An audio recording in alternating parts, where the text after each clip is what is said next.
Hello, and thank you for joining the webinar, Top 3 Pillars of Social Measurement. I'm Kim Sirico, and I'll be your moderator for today's webinar. Please feel free to enter your questions in the Q&A widget at the bottom of your screen. We'll be happy to answer your questions at the end of the webinar. We'll be emailing a link of the recording and a PDF of the slide deck from this webinar to you later on today. I want to go ahead and introduce our presenters. Today we have Samantha Ngo from Forrester Research. She's a researcher serving B2C marketing professionals. She covers social intelligence, and her research focuses on how to leverage social data to turn customer insights into action across the enterprise. She advises clients on all aspects of social intelligence, including how to shape a purpose, design processes, and choose the right people and platforms to support their social listening strategy. We also have Mike Baglietto, who is a Senior Product Marketing Manager here at NetBase. Mike has a diverse technology background with 10+ years of experience in marketing analytics, cloud management, networking, and security. Now over to you, Mike. Great. Thanks, Kim. Thanks, everyone, for joining us today. I think we've got a great agenda.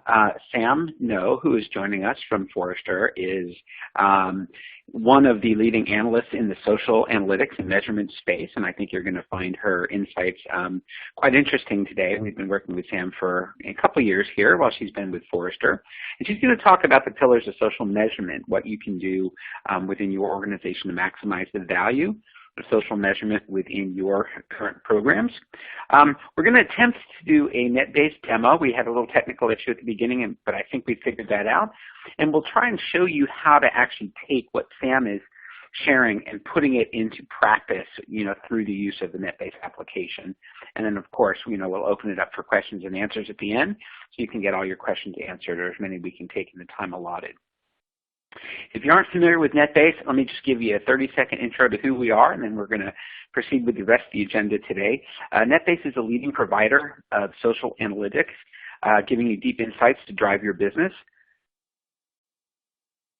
Our platform really is sort of a Cadillac of social analytics platforms. Our accuracy is 50 to 70% more accurate than other leading platforms. The speed in which we process data and provide insights has been measured up to 9 times faster. And you'll see in the product demo that it's extremely easy to use and very easy to integrate in your day-to-day operations. We're trusted by some of the world's leading brands and agencies to understand customer behavior and understand how they're communicating and sharing their feelings and their purchase intents around your brand.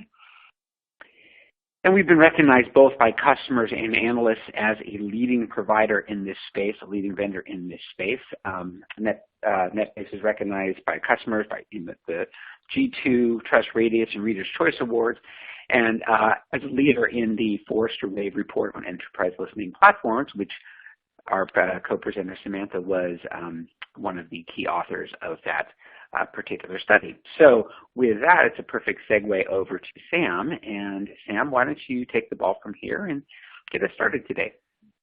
Great. Thanks so much, Mike. As Mike said, I'm Sam. I'm very happy to be here today, and I'm a researcher at Forrester covering the social intelligence space. What today is really going to be about is talking through some new research that we've done here at Forrester around the pillars of social measurement. What we'll talk through is social measurement, why it's complex and confusing, as I'm sure you all know, the 3 levels of social measurement as we've defined them, how to quantify the value of social, and how to gain support for social intelligence. So starting off with why it's complex and confusing. Well, this is the age-old question, right? Social is complex and confusing because we've organized ourselves in a way in the new era of digital where each team is sort of responsible for a specific channel, whether that's search, whether that's social. We view them as channels. And the problem is that shapes your organization into putting these performance metrics around these teams that sort of pit them against each other. It leads to things like 44% of marketers saying they can't show the impact of social. And 36% say that they can show qualitative but not the quantitative impact of their social initiatives. Well, the real reason is social really doesn't parallel other digital channels. From other digital channels, you typically get a roadmap of, okay, a customer discovers something, they'll click, they'll buy, and you have that roadmap that leads exactly to a sales number. Well, with social, what you're really doing is encouraging behaviors that you can't necessarily track, and you can't control them either. It's beyond your owned ecosystem. It's simply not the same. Social networks will supply limited and varying performance data, and by that I mean with Facebook, with Twitter, you'll get different metrics that they use for reach. You can't compare them very well, and they really don't match one another. The second difficult part is user-level data. To account for social touchpoints along a customer journey, marketers need that anonymized user-level data, but they're simply not getting it from the networks. The networks are saying privacy is our top concern, we need to protect our users, and that's why you can't have this information. But for marketers, it's really hard to build any type of attribution without that data. However, there is hope. Social's value really is in people. And until we start to think about it this way, until we start to think about social as being able to connect your brand, to the customer, that's where the real value begins. You can measure, and you have to measure, marketing ROI per program, but really the big opportunity is putting your company in an unfiltered conversation with your audience to demonstrate that you're empathetic, authentic, and inclusive. How you do that is through social listening. Social listening gives you the ability to monitor your customers' conversation, to really understand what are the things that drive them. How are they choosing products? What are the things that they like about your brand versus your competitor? What are their true affinities and likes, and how does that benefit you? Well, social can really be used across the enterprise. If we think about the proximity that you have to your customers on social, you're on the ground. You have the knowledge of their likes and dislikes, and it can really drive to things like product development and better service. So it goes back to the idea that having a, quote, social team, siloed, ultimately hinders the growth of your social insights because they're not shared across an organization. They're kept within a social team. So if we take a look at this slide here, the green boxes are really where we've kept social data in the past couple of years: marketing, competitive intelligence, PR communications, and customer support. Those have been the main use cases. And it makes sense because even on Twitter today, for example, 77% of customers say that positive reactions on Twitter actually lead them to have more positive brand perceptions. But what we're really missing is the ability to inform cross-channel campaigns, breaking social out of these four buckets and putting them into media planning, customer experience, analytics, compliance, research, and development. Some of the things that you might see pop up here, as well as human resources, is using social insights to really create something new or to market something in a different way. For example, a couple of years ago, Yoplait removed all their high fructose corn syrup from their products, and that all started with one tweet. They realized that their customers were really engaged in this. They wanted healthier foods. They wanted this ingredient to be removed from the product, and they did it. And not only did they do that, but they also used that story in their marketing campaign to show that they were speaking, that they were listening to their customers, and that this resulted directly from feedback that they were getting. Another example is using Instagram posts, for example, to understand how someone might use your product. There was a great article about consumers and selfies and how if you are monitoring for your brand logo, other things on using visual analytics, you have the ability to understand how people are positioning them and your product. I think the examples around Colgate and whitening teeth and things like that. And then lastly, another example would be a car manufacturer. You might monitor for specific topics that are actually resonating better in the marketplace than things that you're pushing through your marketing department. So there was a car manufacturer who thought that the performance of their new vehicle was, the greatest thing about it. And with this new car, the horsepower was really what was going to sell it. But using social listening, what they found was that people actually talked most about the headlights turning a corner before the car actually turned the corner. And so knowing that and being able to harness that, what they did was shift their marketing message to talk a little bit more about that feature with a wider audience base rather than talking about what they thought was going to be the one thing that resonated. So the next section of this is talking about the 3 levels of measurement. I've said all this information. I've said how social might be useful for your organization, but we still get the question, what's my social ROI? The truth is, there are no right KPIs. It all depends. The framework that we've created for 3 types of measurement are content impact, marketing impact, and business impact. And what these things are, and I'll go into them in more depth a little bit later, but to help guide your thinking, the framework is really moving from content impact to business impact, the value increases. If we think about business impact, we're really showing social programs' deepest value. This is the hardest type of social measurement to get, but it's also the most important. With this step, you'll use the still nascent measurement tools that are available to really map attribution, or as best you can map attribution to revenue and brand health. This is the quantitative value that you'll get, and it matters most to your executives. With marketing impact, you'll measure how well social programs serve strategic marketing goals. You'll quantify whether social is helping you meet your objectives across the customer lifecycle, and your proving performance at this level is crucial. Lastly is content impact. This is where we've traditionally thought of using likes and shares and comments as your key metrics for social. But what it's really good for is measuring how well your content is resonating with your customers, but it is a fairly basic form of social measurement. It doesn't necessarily tell you anything about social's effect on your business outcomes. So while you can use it on a front line to understand how well content is resonating, it really shouldn't go much beyond that.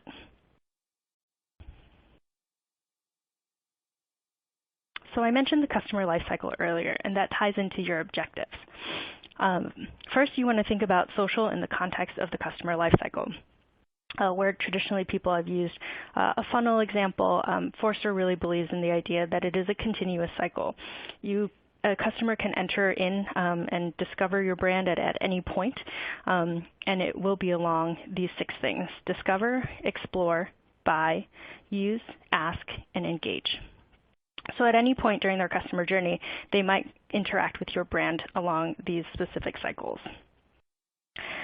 Going back to my, ROI depends, KPIs depends earlier, we have to understand how and why our customers interact on social within each of these cycles. Not all customers will come to you on social for specific information, so you have to understand from a people perspective why your audience is engaging on social. Is it to explore more products? Is it in a community setting where they're actually asking other users how they've used the product? Is it just engagement? And is it brand affinity and brand love that they're going for? Understanding how and why your customers interact with you will help you understand how and why you should be doing social programs. So that's something to keep in mind. If we dive deeper into the customer lifecycle, what we think about is how you drive more interactions within a certain stage. So for example, there's an anti-tobacco organization called Truth, and they really targeted the discover phase of the lifecycle. They built a cross-platform social program that targeted young adults who believed that smoking occasionally wasn't a big deal. And their Big Tobacco Be Like campaign resulted in 55% increase in young people who understood that even if they only smoke once in a while, big tobacco profits at their health's expense. So really what this is saying is by understanding the specific objective that they had, was in the discovery phase. They wanted to share a message. They were able to track their success against that because they knew exactly what they were trying to do. Often we hear that people enter in with the idea that we need to be on social because everyone else is on social, and that's where we reach our customers, but they often go in without a plan. So really digging down, understanding what you're trying to drive across the customer lifecycle is extremely important. The next step here is really how you drive customers to the next stage of the lifecycle. Ultimately, you want them to move to the next phase. That's the point of it, right? So what you're trying to do here is to move someone, for example, from discover to explore, from explore to buy. The PGA Tour Superstore, for example, created an explore phase program. And what they did was they aggregated their golfers' top voted items into a social gift guide. They then measured how much time people spent exploring the gift guide. But really, while they saw increased numbers there, their real success was the fact that they could say and measure that the gift guide visitors converted 40% more often than shoppers who didn't visit the gift guide. So again, this is a very specific, pointed movement from one life cycle stage to the next cycle. And having that planned and understood from the get-go helps you measure your success there. Now, the last part of this is really gathering data and insights across the customer lifecycle.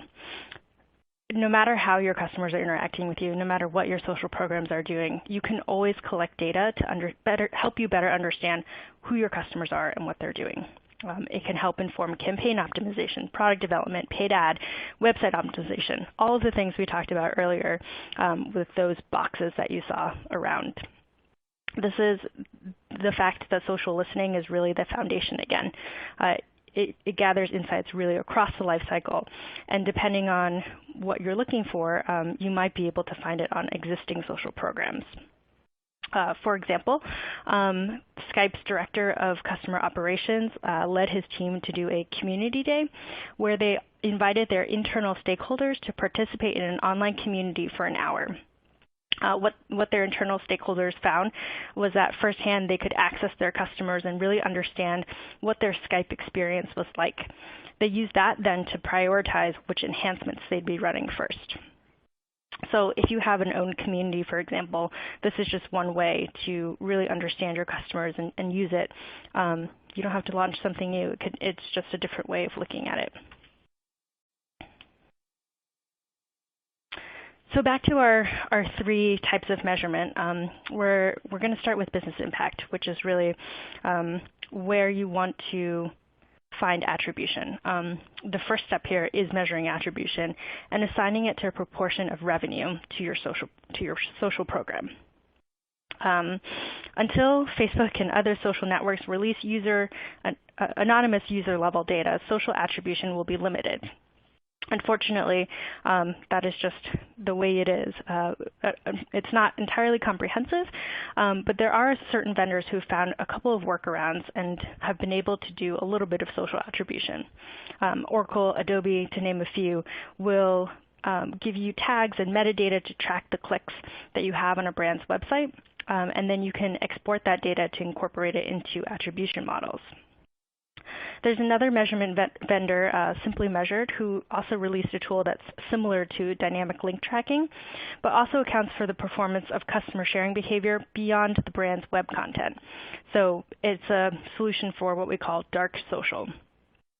Again, these are sort of nascent tools. People haven't necessarily seen a lot of direct attribution or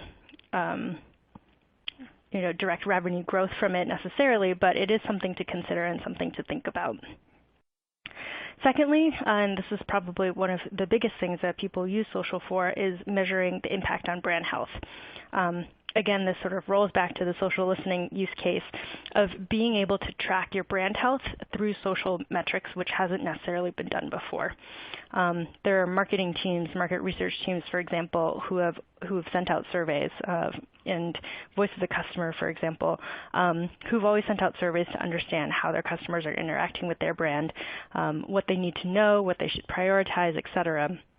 But with social listening, it's really a more real-time and a cheaper and better way to really understand how your customers are interacting, what they're saying about you, what their likes and affinities are, all of the things we said earlier, and tracking that back to brand health metrics, like awareness, purchase intent, consideration.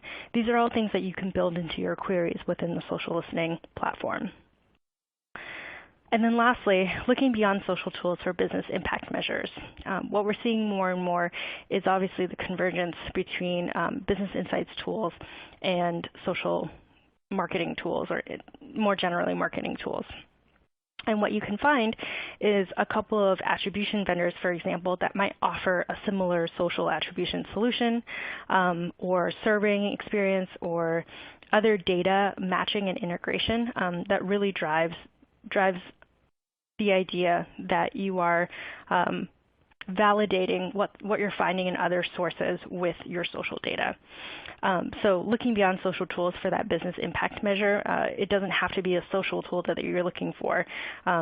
Maybe you want to look for something that allows you to add social profiles to better track your loyal customers and customer lifetime value.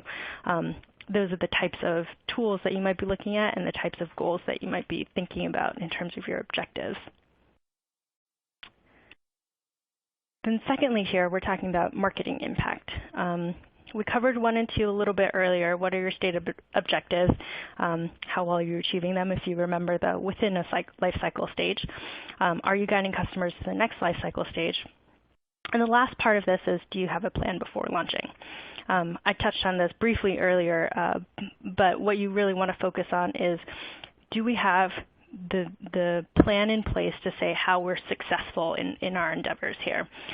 Do we understand why we're doing something and how we're going to track towards success? Because, like I mentioned earlier, a lot of people run into this thinking, we need to do social, and then they try to backtrack into, okay, well now how do I measure the value of this?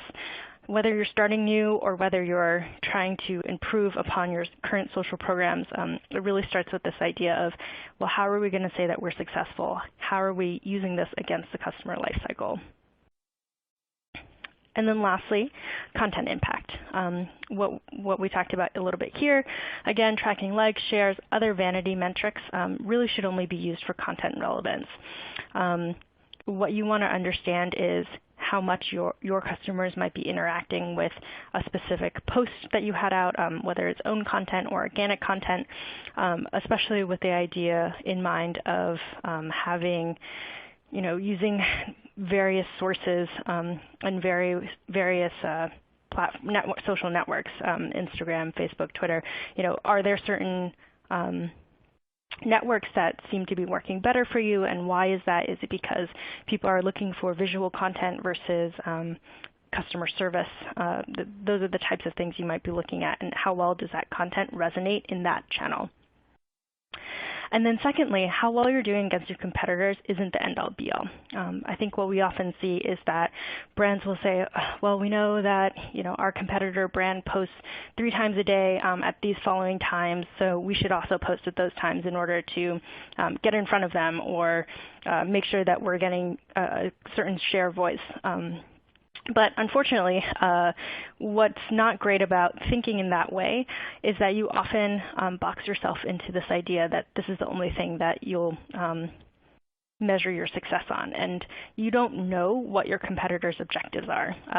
They could be trying to drive something completely different than you, and so posting at the same time or trying to get a certain share of voice might not actually be that beneficial. You have to think about the ways that you want to drive your objectives and not necessarily compare yourself to your competitors all the time. So lastly, we'll talk about gaining support for social intelligence. Back to our box example here. Really try to reinvigorate social listening and thinking outside the box of these 4 core green boxes here. What are the other blue boxes that you might add? One retailer I spoke with recently had success spreading this idea that social intelligence really matters by just setting up lunch with various department directors. And what they did was they sat them down. They said, okay, I just want to know what your current challenges are. And what he found was that a lot of times there were actually problems about understanding their consumer, understanding a certain process that their customer had to go through in a customer journey that could be revealed through social insights. He had the answers, just no one had thought to go to him to ask. So really thinking beyond the box, understanding who the people you need to interact with at your company, and why that matters. That's sort of, you can help them. You just sometimes have to be the first one to reach out to tell them you can help them. What we've also seen is that visibility and accountability really ensure social intelligence success. And what I mean by that is that in all insights research, what we found that the number one success factor is really C-level support. But sometimes it's very hard to get C-level support, and you can't get C-level support unless you have on-the-ground support from across the enterprise. Often it doesn't have to be the CMO who's backing you up. It doesn't have to be the CEO. Sometimes we see CIOs, CSOs, CTOs really backing up this idea that social insights can benefit the organization. You just have to show them how. So making that case, we know that social intelligence can help. The stat here, 90% of maturing social intelligence companies say that their executive leaders believe that social can fundamentally change their business. So that's something to think about.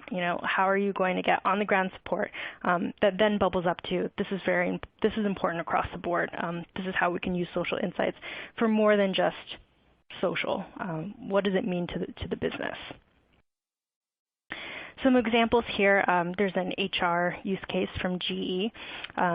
What they did was they have internal employees start to be brand ambassadors on LinkedIn and Glassdoor. They really focused on this idea of HR storytelling. And what they used social for was really to amplify that program. How do we get more people interested in GE? How do we tell the story of our brand and what it's like working here? What they did was just employ their employees.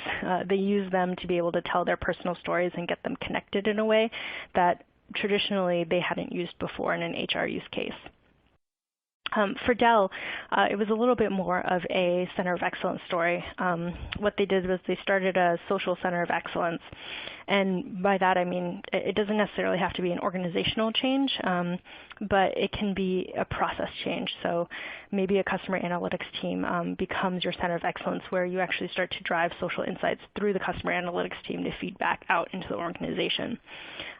What Dell did was they asked each of the teams that the Center of Excellence actually helped to write a mini case study for them that they could then distribute across the enterprise to help people understand what they were there for, really how to use them, and how they could help their teams.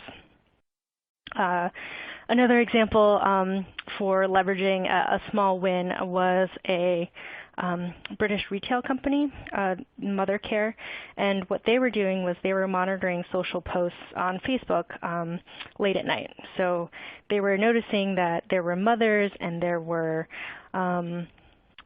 new parents who were up at 2 a.m. and they'd be engaging in the community. They'd be asking questions about how to get a crying baby back to sleep and other parental concerns. And so what they did was they actually started something called the hashtag 2am club.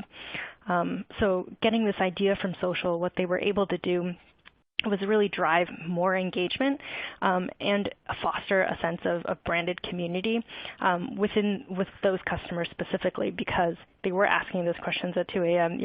They were able to empathize with the other customers that were participating in it, and they saw a huge number of growth in their followers and in their engagement after that. After they released that community. So just thinking about it in a way of, something as small as one success can really drive more visibility across your organization. And how do you leverage that? It really depends on effective communication.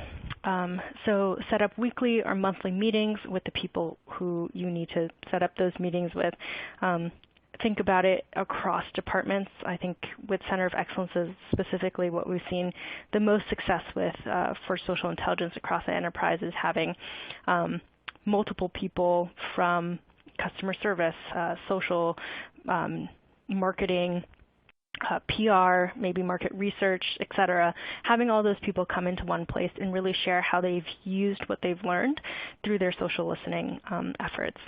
So the pace of social really, it requires you to be flexible and understanding and a bit creative in how you're using that insight. And in order to do that, you really have to talk to people, have to get on the ground and understand what are the processes in place, how can you learn from other people who've used it to not repeat mistakes, or if it's across regions, across the globe, even just across teams. There are a lot of people out there who are using social listening within your organization. So how are they using it? What makes it different? And how will it impact your job? And that's it. Thank you for listening. I hope this was helpful. And I'll turn it back to you, Mike. Great, Sam. Good insights and some good examples. Before we're kind of at the halfway point here in the presentation, and so what I was going to do is I was going to take you into our application to show you how to apply some of these social insights, and actually how easy it is, to sort of, as Sam started the presentation, it can be very difficult to cut through all this noise, but social analytics platforms like what NetBase provides really does a good job of cutting through a lot of this noise and activity that allows you to, get to the insights to actually, make decisions around your business. And we can go through that right now. Kim, was there a question or two specific to Sam's presentation before we jump into the demo? Sure, we actually do have a couple questions that came through while Sam was talking. So one of them was, what are some of the other metrics of brand health that can be measured through social? Sure. Thanks, Kim, for the question. So a couple of things that we've seen with brand health, besides what I mentioned, which is brand awareness, intent to purchase, all of that, and those are the types of things that you might see if you're setting up specific queries. For example, if you look at awareness, you might take a reach metric, for example. Consideration, you might look at specific locating query words. Purchase intent, you might look at purchase words like I need to buy, I'm looking for, and how often your brand appears within those contexts. Another one is brand preference. This is one place where you can think about using the vanity metrics, as I mentioned earlier, fans, followers, or likes, for example, or the ability to command a premium price, for example. What are the types of words that people are using with your brand? And here's one place that you might be using competitor data as well. Are your competitors getting the same types of words, luxury, first in class, those types of things? That's a great segue. Yep, that's a great segue into our demo, because what we're going to show you here in just a second is we're actually going to show you a couple different dashboards that I've created in the NetBase tool that takes a look at some of these brands from a competitive point of view. We're talking, share of voice, brand attributes, and things like that around your audience, how they're talking about your brand, as well as the competitors and the category. So some of that brand health and that competitive analysis is very easy to glean when you start plotting these side by side. Kim, why don't we go ahead and jump into the next part of the presentation here, because I think it'll dovetail into some of what Sam, some of the other questions that are queued up for Sam there. So let me just quickly preface our demo here with, NetBase has really focused on extending the range of coverage within your organization as to who can actually use these social listening insights. Traditionally, people using these social analytics platforms were analysts, business analysts, folks who were really, rolling up their sleeves, leaning forward, and diving into the data to understand, what was happening around their brand. But we've extended this to what we call light users, people who, are the social community managers who look at the data on a regular basis, but they're not in the tool all day, to executives who want to understand how their marketing campaigns are performing relative to, maybe a major initiative around South by Southwest or the Super Bowl or things like that. And then indirect users, customer care, for example. What are the things that are keeping people up at night? What are the things that people are communicating about your brand that, that are causing, maybe customer churn, things like that, as well as integration with other, tools that you may be using in the enterprise. And to reach all those different constituents within your organization, we have basically 3 different flavors of the NetBase platform, which we're going to show you today. We have our instant search product, which will be the first part of our demo, which is an ad hoc, at the moment query of any social topic. You just simply put in, some keywords, some mentions as you would in a Google search bar. You hit go, and it'll give you immediate insights into your particular topic. And then you can use that information to then dive a little deeper and set up, your dashboards and things like that. NetBase Pro will allow you to save those searches, provide deeper analytics, and do some automated reporting and alerting. And then the NetBase Enterprise product, which has over 30 pre-configured dashboards that track things like your customer journey analysis that Sam referred to, as well as your competitive and category insights and your overall brand health. And we'll go through that. Even though it's, really focused on the quote-unquote super user, we've really put a lot of effort into making this super easy to use for even the non-analyst user, so that once you set these up, it's simply a matter of, replacing our placeholders with your brand topics and then, letting the dashboards populate, and we'll go through that with you. And behind all those different platforms, or behind all those different, user experiences, we have our the platform which leverages our natural language processing. So it takes all those social insights, runs it through, and then pushes it out into like a real-time visualizations, alerts, reports, etc. So with that, Kim, why don't we go ahead and jump into, I'm going to give you the control, and Kim, why don't you jump into our NetBase platform, and we'll give them a quick demo of how these tools work. Okay. All right. Perfect. I can see your screen just fine, and that's fantastic. So what you're seeing here is the interface for our instant search product. Very, very simple search bar functionality. What Kim's going to do is Kim's going to just type in a brand like, we'll just say, hashtag Budweiser, for example. Super simple, a big brand everybody's familiar with. And we could put in keywords like, Bud Light. We could put in other things along those, but we'll just do Budweiser for right now. We'll leave it. Kim, why don't we just leave Budweiser for the moment, and then for the sake of our demo today, to keep it fast, let's, instead of the last month, let's just do the last week. I think that's sufficient, and that'll just bring back more results. Last week, and go ahead and hit the search bar. Fantastic. All right. So now it's going to go out. Our tool's going to go out. And it's going to search all of our social web sources, and it's going to bring back some insights around this particular category. And I'll show you how we can filter on this as well. So we process some sound bites here, so you can sort of review a few things that people are saying while we're processing these insights. And you can see just in a matter of seconds, we had 5,000 posts in the last week. Now, had we put in, all of the keywords for Budweiser, had we put in, at Budweiser, Budweiser without the hashtag, we would have received a lot more posts around this. Kim, why don't we get a bigger sample here? Why don't you, in the search bar, why don't you go ahead and put in, comma, Budweiser,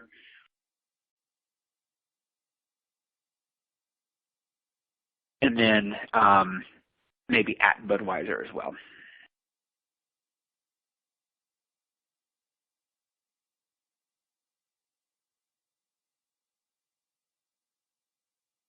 Fantastic. And then just go ahead and hit search again. And this will give us a little bit more. So the reason we do this, or the reason I went this route, is that once you start looking for these social insights, sometimes you have to sort of dig around a little bit before you get the insights you want. This is what what Sam was mentioning earlier. Sometimes it can be hard to find those insights. So I have to think about how my customers are talking about my brand. It seems pretty obvious. But when it goes through and it starts processing all these data points, you're going to see the other popular hashtags people are using within these brand conversations. You're going to see, okay, I'm not sure why it's so light for this particular demo, but that's okay. Kim, why don't we just scroll down a little bit, and you can see that the number of posts and authors, impressions, and sentiment just from this quick search will give you. You can see where people are talking about your brand. You can see, Instagram and Twitter seem to have a whole lot of activity. And then you can scroll down a little farther and you can see what people are sharing about your brand, and you'll see the hashtag, a tag cloud, for example, and you'll see that they're also talking about, Heineken seems to be pretty popular, and Bud Light seems to be pretty popular, and King of Beers. I'm just calling out some of the ones that are just kind of popping out because they're so large in the cloud. But it gives you an idea of what else people are sharing within those conversations. Let's scroll down a little bit farther, Kim. And we can see what people are sharing. We can see any popular media around this particular brand, and we can see who the top authors are. We'll pause here for a quick second, and you can see on these particular authors, you can see that they're ranked based on follower count. So any author who's in the last week who's used one of these hashtags, the ones with the most popular or the most followers will pop up in here. So this is good for your influencer analysis, and it allows you to then cultivate those brand enthusiasts or engage with the brand detractors in order to facilitate, improving your brand standing online, find advocates for your brand, and help promote your message. And then scroll down to the bottom of this, Kim, and you'll see quickly how we take all those brand conversations and we can segment them by country and geography, by not only country and city, but we can also see the demographics, the gender and the age distribution of the folks within this particular query. So it's really, really easy to do a search on any particular brand, topic, hashtag, mention, and then you can see what people are talking about. Once you do this, it's really easy to then save a topic. You create the topic, and once you figure out all the different parameters you want to have around this particular brand, you can actually go into the filtering options here. Kim, click on the filter options right there between last week and the keywords. Great, and you can see we can narrow our results by including or excluding certain hashtags, including specific domains, sources, countries, and languages. So let's say you want to do a regional program, you could certainly select, Spain, and you could run and see what people are sharing in Spain around this particular brand. And Kim, you don't have to do that for this exercise given we have time, but you can see the filters and how easy it is to apply these filters and then go ahead and get those insights. So very, very easy for anyone, an analyst or non-analyst user, to start to gain some of these insights in a matter of seconds. You can see who's sharing, what they're sharing, where they reside, and what networks they're sharing on. So let's do this, Kim. Why don't we go? I've also made a couple dashboards this morning that we can share with our audience. So why don't we go to the dashboards tab. And under all dashboards, Kim, why don't you type Kim, and you should find a couple that say Kim's sample that begin with all dashboards, and then under the link, type Kim's, K-I-M.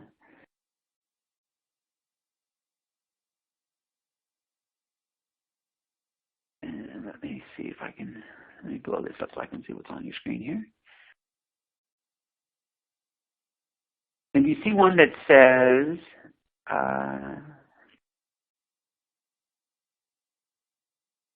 you should see it. I'm not sure why you're not seeing it. Okay, let's try this one more time, Kim. Go to, click the,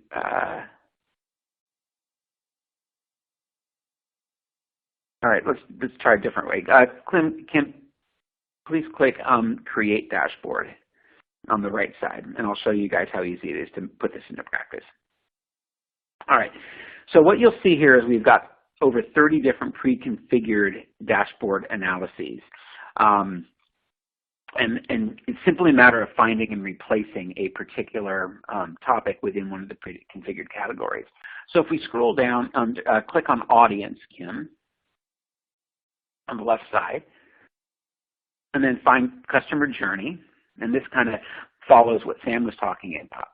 Great. And when we click on that one, it's going to come up with a pre-configured template for you, and then replace the topic with Burger King. And you should find, it should come up with Burger King 1 is the one topic I'm looking for. Yeah, Burger King 1, Mike Baglietto.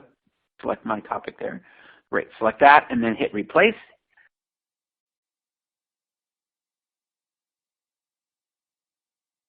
And then click OK.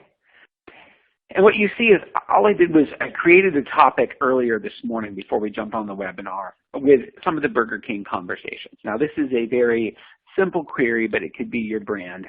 You could be your competitor's brand. And what this is going to do is actually going to recreate this dashboard and substitute all of my brand conversations around this Burger King topic. And Kim, if you scroll down in this window, you should see some of these dashboards starting to populate. Fantastic. All right, so why don't we click the close button right above the dashboard. You see the close on the right side. Fantastic. All right, and then we should be able to see where our customers in these conversations, as Sam mentioned earlier, the different stages of the customer journey can be defined by words such as like, love, want, try, buy. They may select another brand. And so by analyzing these conversations, we can understand where people are within this customer purchase journey. Again, this is a very simplistic example. But if we continue to scroll down a little bit and then scroll to the right, Kim, you'll see this sentiment.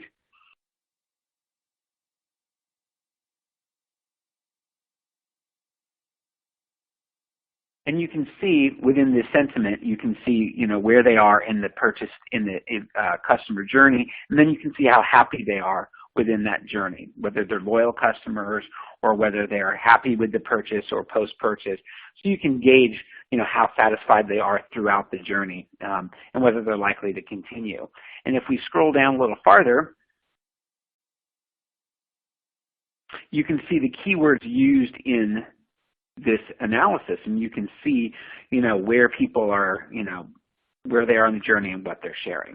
So again, we've made it very, very simple in order to take these insights and apply them to your brand and categories without a whole lot of effort on your part. It's easy to share these with your executives as well, because you can then take that dashboard that we've created, and you can share this as both a PDF file, or you can send a secure hyperlink to folks internally. Those are what we call our live reports. And that secure hyperlink will always take the user to the most accurate real-time view of this brand. There's nothing for you to recreate and process. So it's very, very simple, easy to use. Again, we take a lot of the guesswork out of this, and all the processing happens sort of behind the scenes.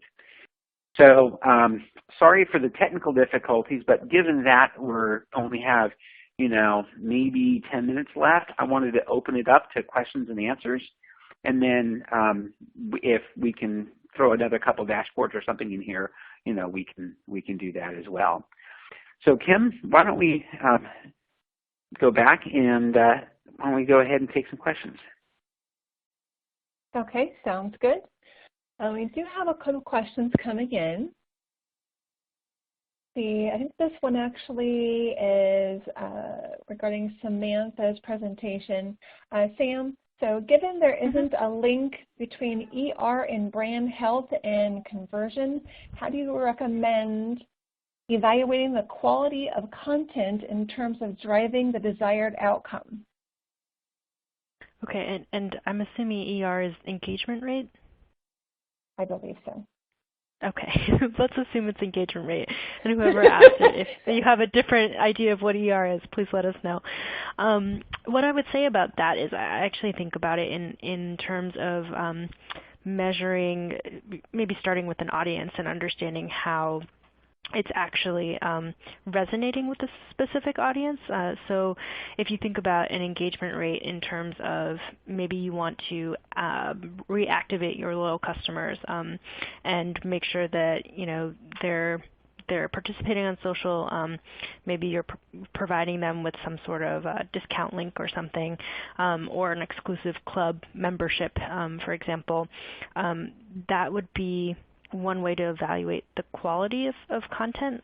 If I'm assuming your question is around making sure that your customers are still happy with the types of things you're providing them. From an engagement rate perspective, I would think about it in terms of asking feedback directly, perhaps saying your taking your audience of loyal customers, providing them with a specific content, seeing if they're reacting in positive ways or signing up for the program, et cetera, would be one way to do it. I think another thing that we've seen success with is some A/B testing that people have done, again, starting from an audience perspective, in understanding, where or how does specific content, how is it being picked up by one audience versus another before rolling it out to a larger group. So you might take either loyal customers or customers who are specifically interested in sustainability, and people who are interested in that topic, how well are they resonating or interacting with one piece of content versus another, given one has a slight sustainability slant, one might talk about plastic, and one might talk about lighting, and seeing which one matters most. I'm not sure if that made sense, but I hope that answered your question. Mike, do you have anything to add to that?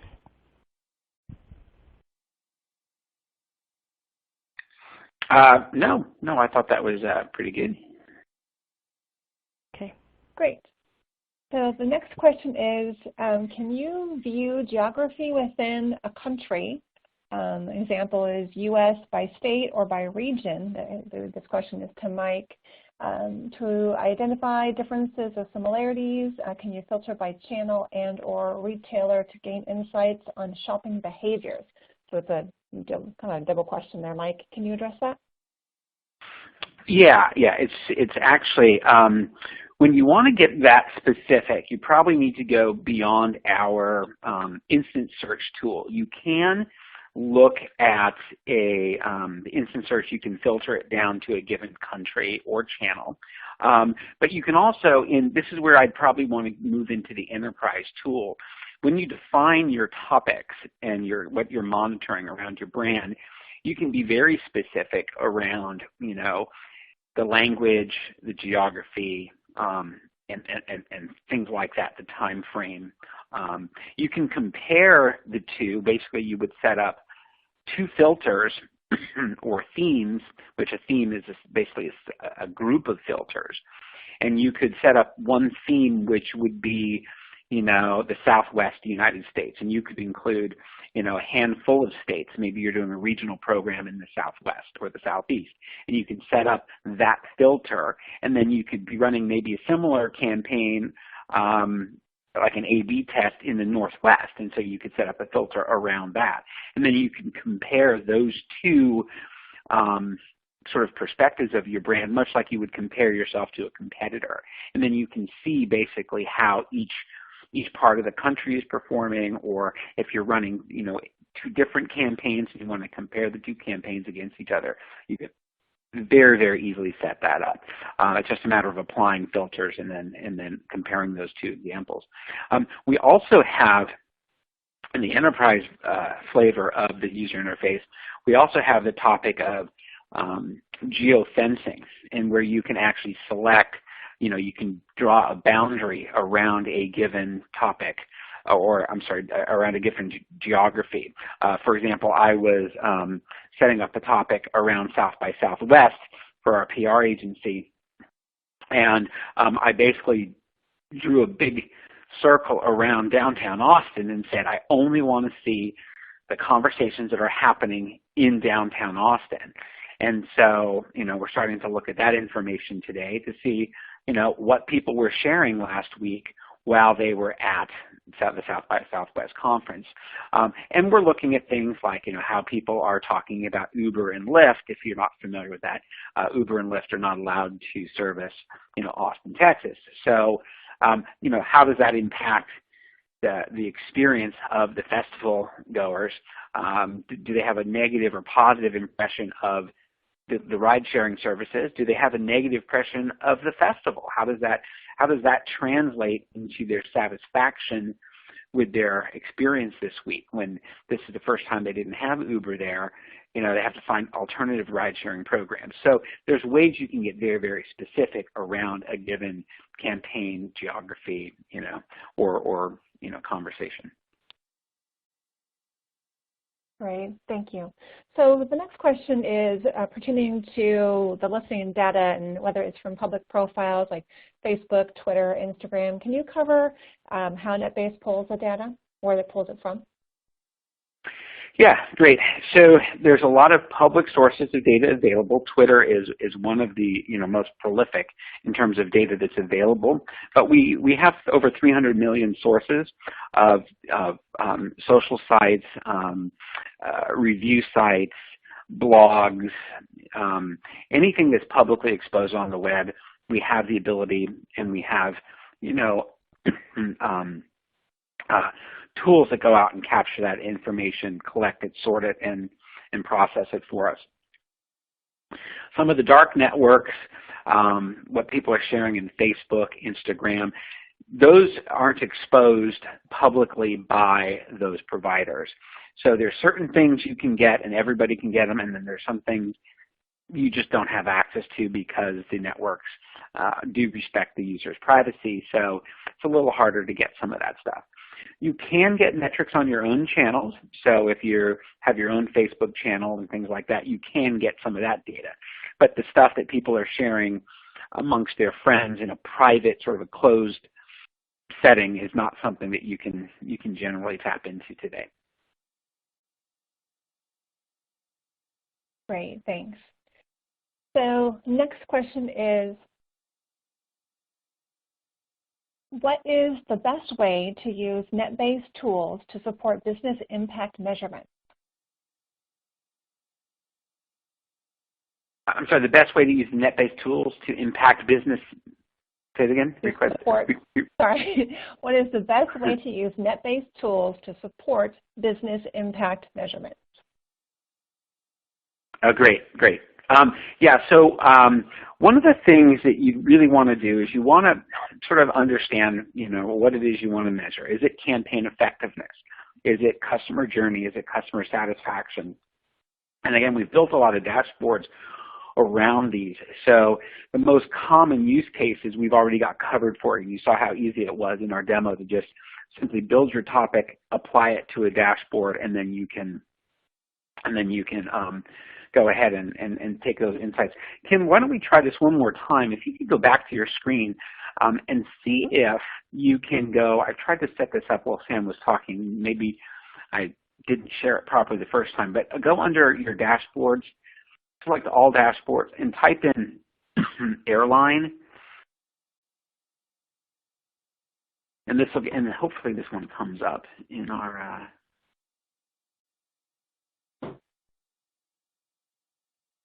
type in airline report, and I have airlines. Mm-hmm. Yeah, do you see one down below that says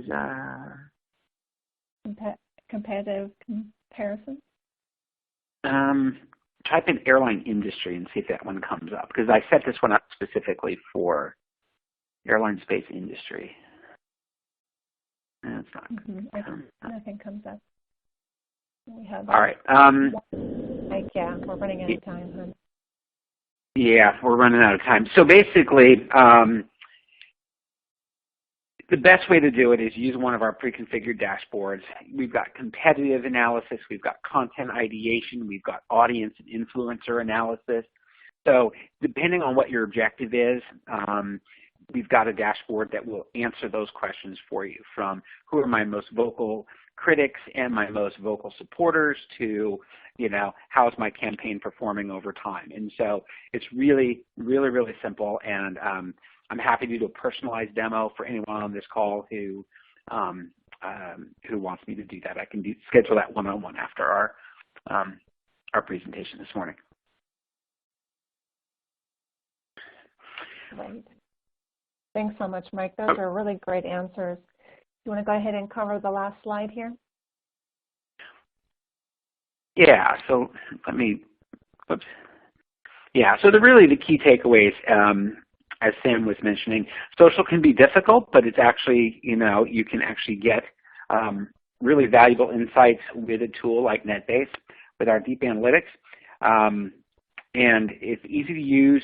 Everyone within your organization can use it. And people are seeing measurable results by actually applying these analytics to their current programs within their organization. So with that, I know we're out of time. I want to thank everyone for joining us today. Kim, any final thoughts before we disconnect today? No, I think that was a great session. Lots and lots of questions. We will follow up with people on their questions outside. We'll do it via email. But I did want to thank everyone for attending today's webinar, the Top 3 Pillars of Social Measurement, brought to you by NetBase. Thank you for Samantha for joining us today from Forrester. If you do have any questions, please contact NetBase at info@netbase.com. Thank you so much and have a nice day.